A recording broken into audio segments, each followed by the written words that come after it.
warahmatullahi wabarakatuh. Kisah Nabi Nuh alaihi salam.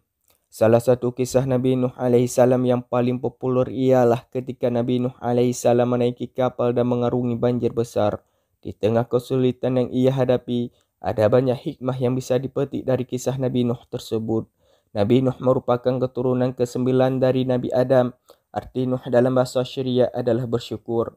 Selain itu, Nabi Nuh juga mendapatkan gelar sebagai Abdus Syakur dari Allah Subhanahu wa taala. Gelar tersebut diberikan oleh Nabi Nuh karena banyak bersyukur.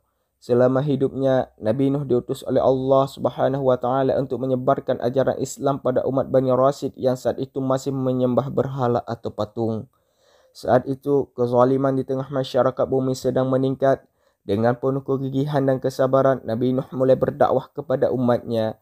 Ia mengajarkan umat Bani Rasid untuk menyembah Allah, meninggalkan maksiat dan berbuat kebaikan. Meski begitu, perjuangan Nabi Nuh tak semulus yang dibayangkan. Bukannya menuruti perkataan Nabi Nuh, tapi umat Bani Rasid malah tidak percaya dengan ajaran dan peringatan yang disampaikan oleh Nabi Nuh. Mereka juga tak percaya bahawa Nabi Nuh adalah Rasul utusan Allah. Saat itu, pengikut Nabi Nuh tak lebih dari 80 orang dan mereka adalah orang-orang miskin juga lemah. Tapi Nabi Nuh tak menyerah. Ia tetap berdakwah meski menemui kesulitan dan penolakan. Bahkan mereka menantang Nabi Nuh untuk menantangkan azab yang selama ini disampaikan oleh Nabi Nuh. Selanjutnya, Nabi Nuh berdoa agar Allah memberikan hukuman pada orang-orang kafir tersebut. Lalu Allah lantas memerintahkan Nabi Nuh untuk membuat sebuah kapal besar untuk mengangkut pengikutnya, orang-orang beriman serta sepasang hewan. Allah mengatakan bahawa orang-orang kafir tersebut akan ditenggelamkan.